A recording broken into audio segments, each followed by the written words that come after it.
I cheated with the gardener in the patio hammock while my children were playing. My husband found out because of the cameras and took revenge with a public humiliation, showing the video of the infidelity on TV. My name is Luciana. I am 37 years old. I am a teacher, and my neighbors have called me the perfect wife. I always kept the house clean, the children well-dressed, and the table tidy. I have been married for 11 years to Roberto, a 42-year-old civil engineer, a man everyone admired for being hardworking and focused. We have two small children, Caio, who is 9 years old, and Mariana, who is 6 years old. At first glance, our life seemed exemplary. A united family, a flourishing garden, a stable routine. But what no one saw was the silence between the walls and the emptiness that grew inside of me. A deep hole that I pretended not to feel. At the beginning of our marriage there was affection, exchanged glances, sleepless nights for love. Over time, everything vanished. Roberto started to arrive later and later, exhausted, distracted, absent.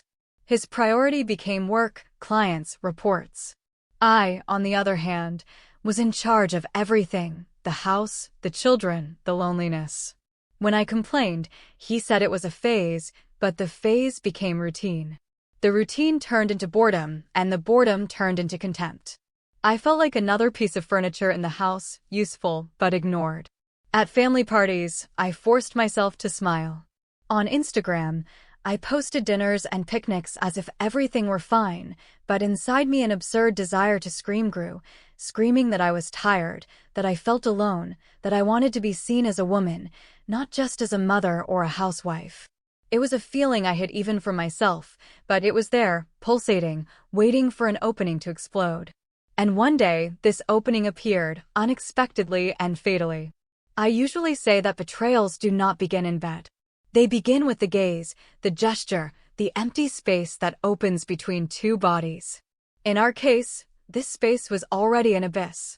Roberto barely noticed my presence. When he went to bed, it was with his cell phone in his hand. When he talked to me, it was about bills, problems, or things he needed to solve the next day. We no longer existed. There was him, there was me, and, in the middle of it all, a silent house. I missed myself, the woman I once was. All of this was eating me up inside, but I pretended to be in control. Until one sultry afternoon, something happened. A common and simple scene: the children playing, the inflatable pool, me hanging clothes on the clothesline. And then the new gardener appeared, Jonas, a tan, calm, strong man with a direct gaze. There was something in him that awakened something in me that had been dormant for years. I wanted to ignore it, but that look pierced through me, and that is where everything started to go wrong, as quickly as it was unforgivable. Maybe you think I am the villain, and maybe I am. But believe me, I did not wake up planning to destroy my family. I just wanted to feel something again. Anything, to be noticed, to be desired, to be alive. What I did not know is that this fleeting feeling would have a very high price, a price that I still pay today, alone, every night when I look at the ceiling and listen to the echo of everything I lost. But that afternoon I crossed a line that could not be undone. I cannot say exactly when my marriage began to die. I think it was little by little, like a forgotten plant on the balcony, still alive, but withered, colorless, lifeless. Roberto was always a good father, I never doubted that, but as a husband he lost his way. Or maybe we both got lost. Time took away all the light that was between us, the touch on the waist when passing through the kitchen, the kiss on the neck before going to sleep, the silly laugh at the end of the day. Our relationship became a protocol and a burden. He said he did everything for us, that his work was a sacrifice, but deep down I knew it was an escape. An escape from me, from the routine, from the marriage that he no longer had any interest in keeping alive. While he spent the day at the office and came back exhausted, I was trapped between lunchboxes, toys, bills, and crying at night. I was a mother all the time, never a woman. It was as if the house had swallowed me, and, worst of all, he did not seem to notice. Not when I was silent, not when I cried in the shower. Our conversations were limited to practical matters, things like whether the bread was bought, if Caio did his homework, and if Mariana was asleep. Nothing about us, our dreams, desires, plans, or frustrations. I could disappear for a whole day and he would not even notice. And at the end of the night, he would throw himself on the sofa, play some game, and fall asleep, snoring. I looked at that man and wondered where the boy I fell in love with was. Where was the Roberto who made me laugh with silly things and grabbed me in the kitchen? Because yes, it was in this gray scenario, where routine was an emotional desert, that something new emerged. In this case, someone, the new gardener, who came on the recommendation of the doorman, saying he needed some work. His name was Jonas. He must have been just over 30 years old, with dark skin, broad shoulders, and calm manners. The first day he barely spoke to me, but he looked at me. A direct look, without disrespect, but with presence. This bothered me. It put me on alert. It was a type of attention I had not received in a long time. As the days went by, Jonas proved to be efficient, discreet, almost invisible. He arrived, cleaned everything, tidied the plants, assembled the children's toys, and left. But the looks continued, and they began to make me think, feel. Dress up a little more. Put on lipstick, even if it was just to hang the clothes.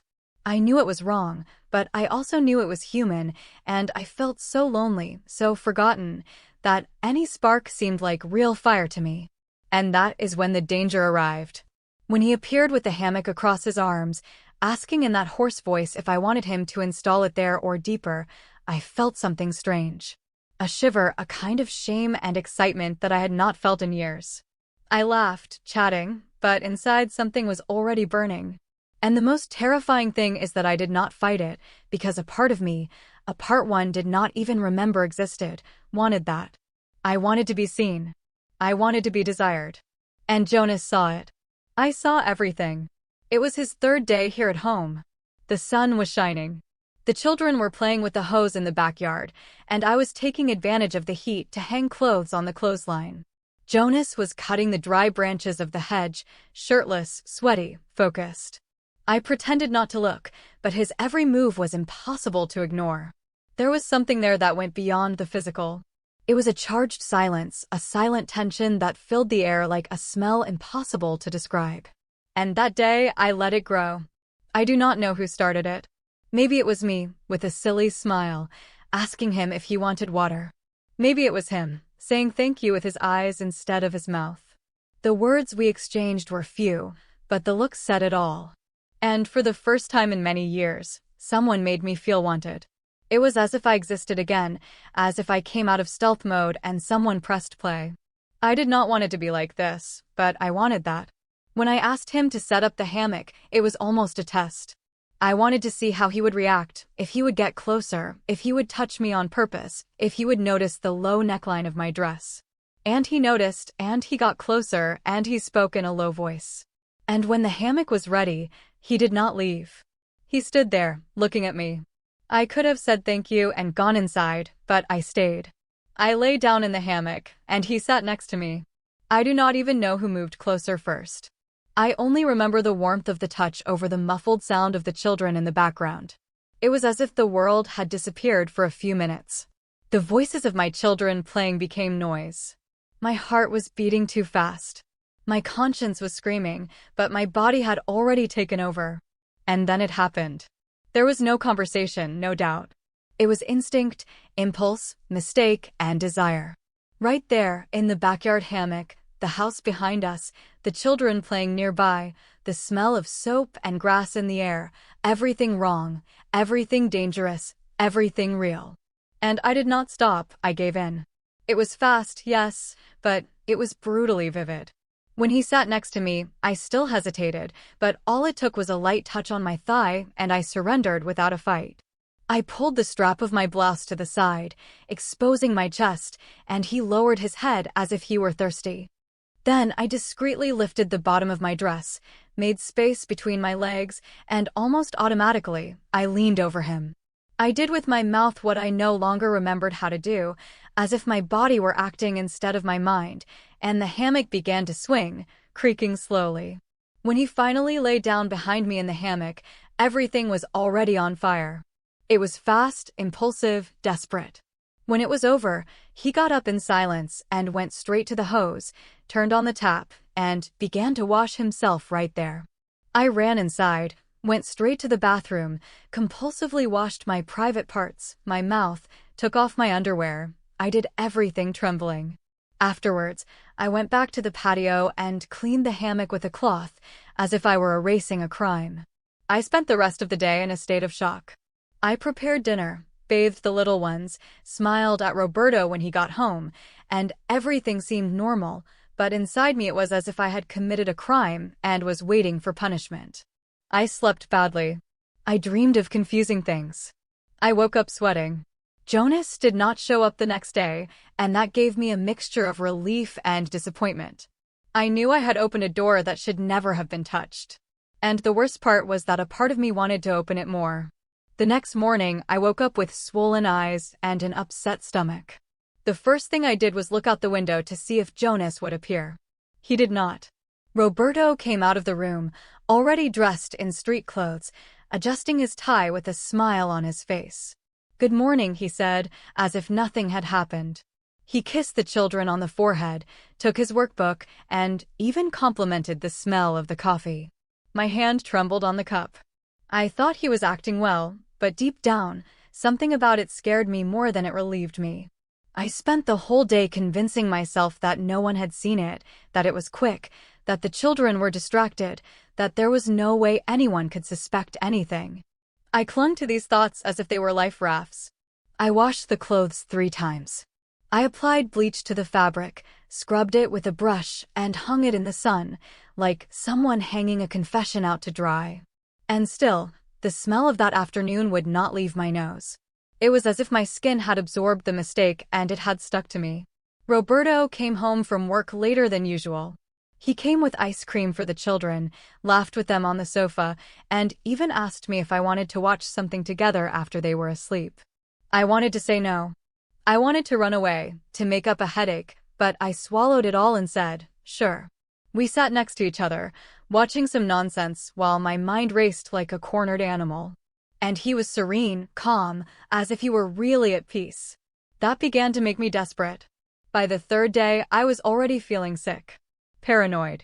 Every time he looked at me, I thought it was a judgment. Every step I took around the house felt heavy, watched suffocating. I started to think about everything: neighbors, cameras, mirrors, reflections. Had anyone seen it? Did the children notice? Did Roberto know? But if he knew, why was he so calm? Why did you not confront me? This doubt was killing me. The waiting, the possibility of a silent punishment, the feeling of being watched every second. At one point, I thought about talking, confessing, opening my heart and accepting the consequences. But every time I tried, he did something kind. He helped with the children, brought flowers, left my favorite chocolate on the table, and that broke me, because if he knew, why would he act like that? I was in ruins. I slept little, ate poorly, cried hidden in the bathroom. That guilt swallowed me like quicksand. But he kept smiling, and the more he smiled, the deeper my fear sank. Until on Thursday, he surprised me with an invitation, saying that on Saturday we were going to have a barbecue at our house. He told me to call my mother and my cousins and that people from his work would also be coming. He smiled as he said it.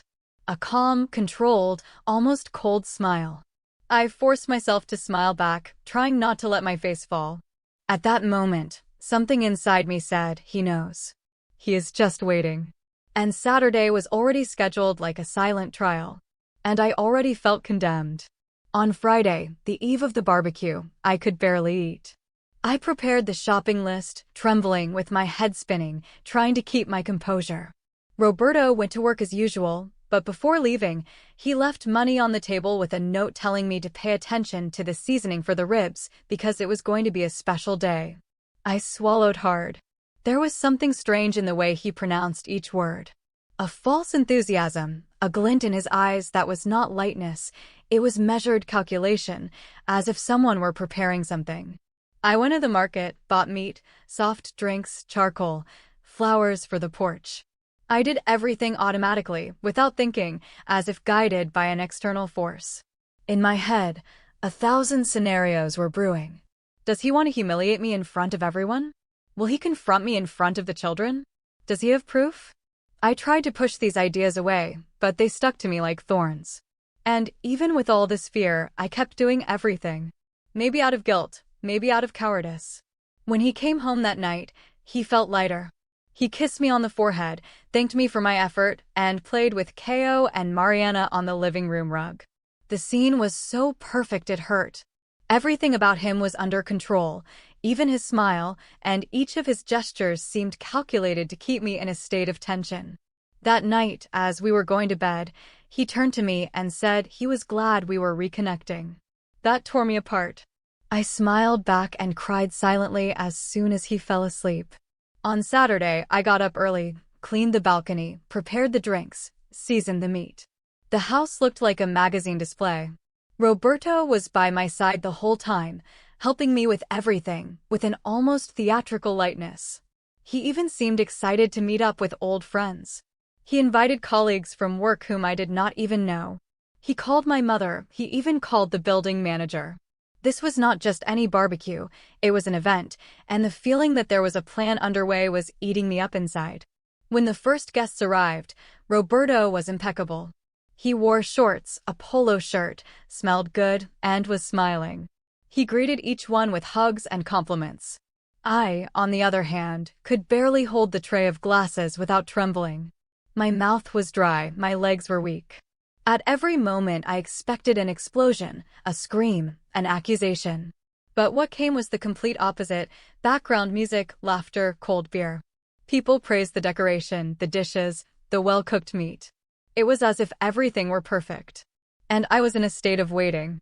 In the middle of the party, Roberto discreetly took my hand and whispered to me to stay near the television after the congratulations for my father because he wanted to show a video of the children. I froze. He went back to the grill as if nothing had happened. My heart felt like a bomb about to explode, and then I knew with absolute certainty that he knew and he was about to do something. I just did not know what yet. The clock read 4:47 in the afternoon. The sun was high, and my world was about to fall apart in front of everyone. After the impromptu congratulations for my father, Roberto turned up the music for a moment, got the guests' attention, and raised his glass, announcing to everyone that before dessert he wanted to show them a special video, a family memory for them to have a little laugh. Everyone smiled. Someone shouted that there goes Ko naked in the pool again.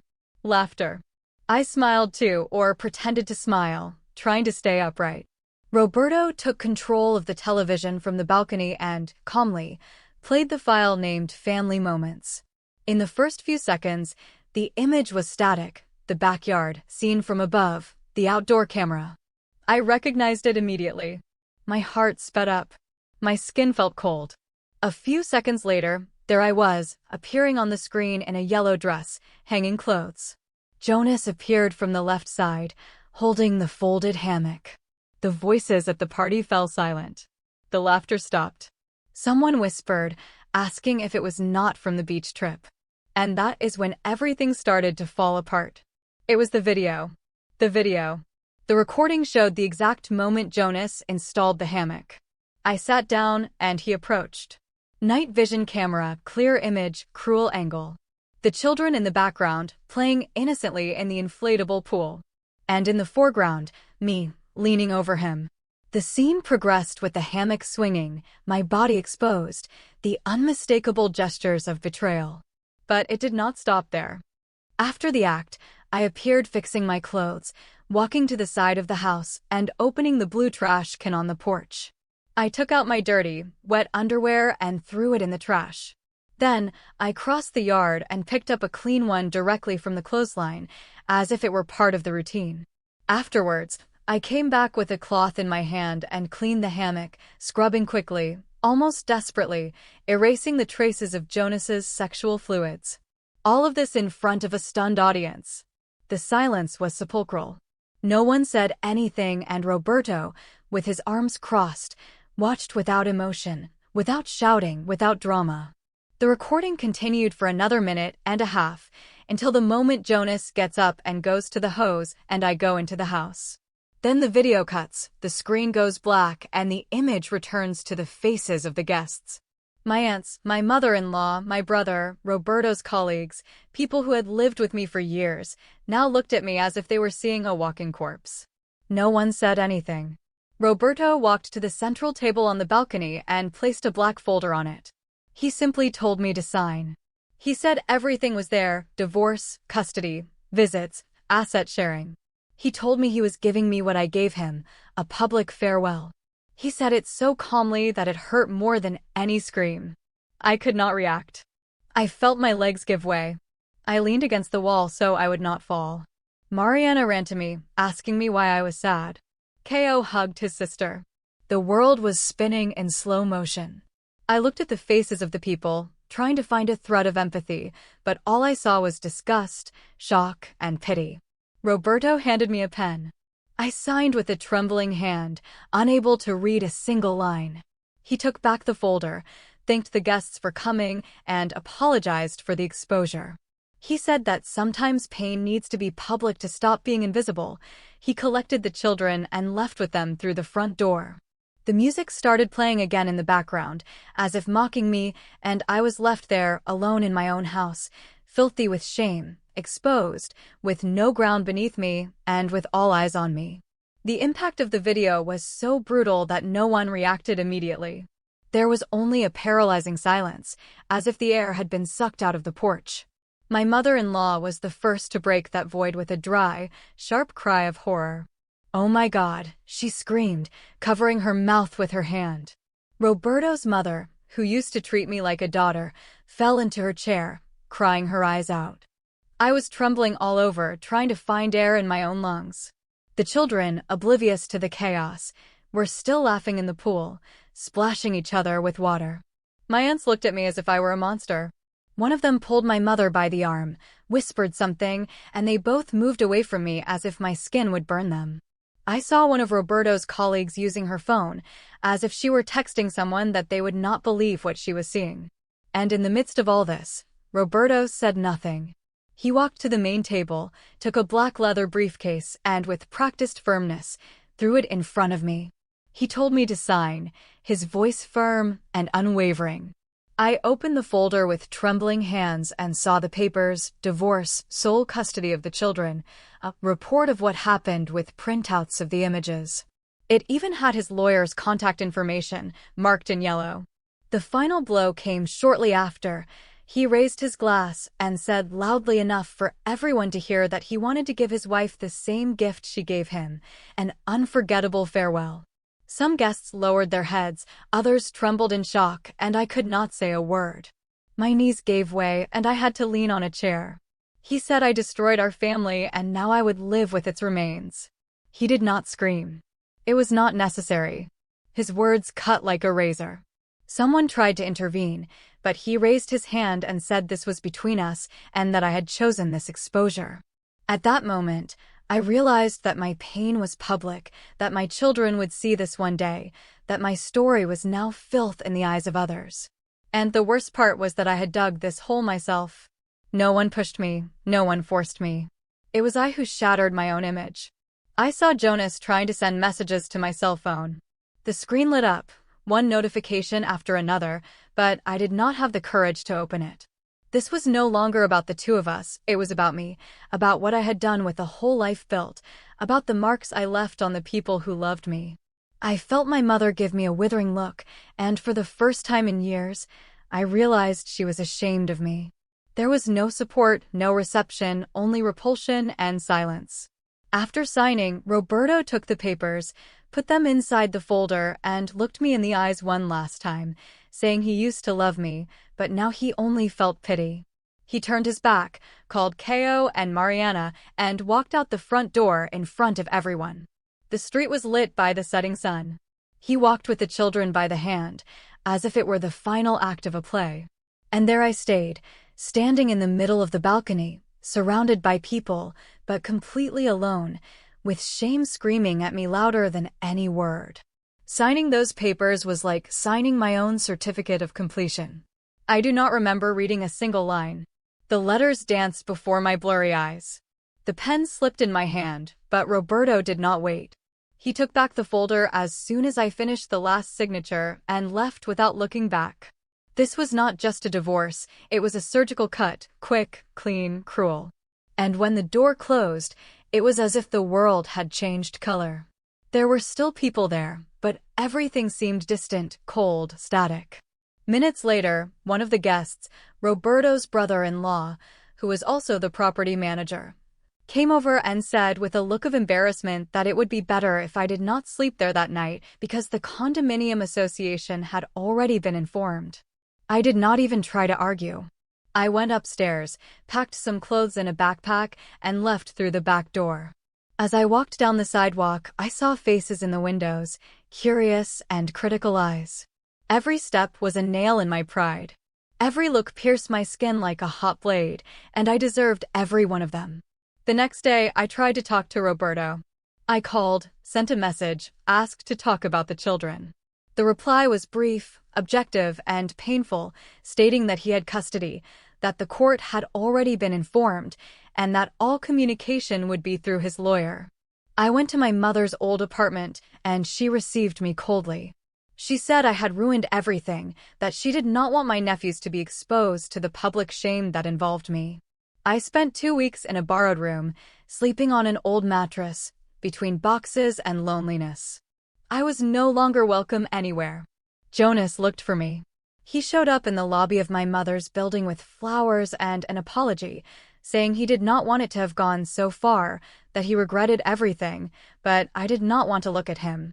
Not because I was angry, but because he was the living reminder of what I destroyed. I asked him to leave. I never saw him again after that. Some said he went back to his hometown. Others, that he found a new job far away. It does not matter, because in the end, he was just a spark. I caused the fire. Social media exploded with gossip.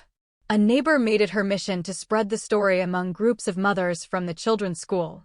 I was blocked by old friends. My Instagram profile became a stage for jokes and nasty comments. I was fired from the school where I worked as a children's coordinator, not for official misconduct, but to preserve the institutional image. My life fell apart. Every attempt to start over was suffocated by a past that would not let me breathe. I had become a symbol of shame. Today, I live in a small, one-room apartment, rented with the little money I had left after the division. I work as a telemarketing agent, with a badge on my chest and a headset glued to my ear, listening to complaints all day. Sometimes I get to see Caio and Mariana on Saturdays, supervised. They are growing up fast, and the coldness in their eyes shatters me. Roberto never says anything bad about me, and maybe that hurts even more, because his lack of hatred shows that I have become insignificant. Today, I live alone in a tiny apartment, on a quiet street with walls so thin I can hear the neighbors arguing. The sink clogs every week, the sofa is a donation, and my mattress still has the plastic it came in from the store. The days are silent, the nights are heavy. I have no one to talk to, no one to share the burnt rice I absent-mindedly prepare. The echo of what I lost follows me into every corner of this place. And, ironically, only here do I realize the magnitude of what I threw away for a moment, for an impulse. Roberto rebuilt his life. He bought a new house. I saw a photo sent by the lawyer, the children smiling next to a beautiful garden, ironically more beautiful than ours. He is remaking his story with the dignity he always had. He does not offend me, he does not belittle me. He just ignores me. And that silence hurts more than any scream, because he no longer feels anything. No regret, I do not feel, just emptiness. And maybe that is what I deserve, the emptiness, the absence of everything that once made me feel part of something. Every day I look in the mirror, trying to understand where exactly I got lost. I cannot find that answer. I only see a scarred woman. Not by wrinkles, but by regrets, by choices, by failures. I had everything, but I did not know how to take care of it. I preferred to fill the holes with mistakes instead of facing them with courage. And now I pay the price, a high and silent price that eats away at the inside. There is no one who insults me more than myself, and yet, I wake up every day because living with guilt is worse than dying with shame. Sometimes I dream about that day. The hot afternoon, the children's laughter, the swing of the hammock. And I wake up drenched, suffocated, not by the act itself, but by what it represented, the rupture of everything. The betrayal was not just physical, it was moral, it was emotional, it was the destruction of a story. I wonder if one day my children will understand, if they will want to listen to me, if they will forgive me, or if I will just be a dirty memory. A name no one mentions anymore at Sunday meals, a face erased from the picture frames. I never again had the courage to love anyone, not even myself. The fear of making a mistake again paralyzes me. The regret weighs too much, and the few people who try to get close, I push them away. Because I carry an invisible label stuck to my forehead that says I destroyed my own family. That is what I am today, a shadow of what I was. And yet, I come here to tell this story because maybe someone, somewhere, will see this as a wake-up call, a reflection, an opportunity not to cross the same line I crossed, the line you never come back from. Perhaps the greatest punishment anyone can receive is to stay alive after destroying everything they loved. There is no greater punishment than the constant reminder of who you were and who you can never be again. Today, every day is a mirror of what I lost, and every silence is a cruel reminder of what I caused. I do not expect mercy, there is no hope. I just keep going with slow steps, carrying the weight of a tarnished name, of a story turned to dust. And still, I keep breathing, because sometimes staying alive is the only way to pay.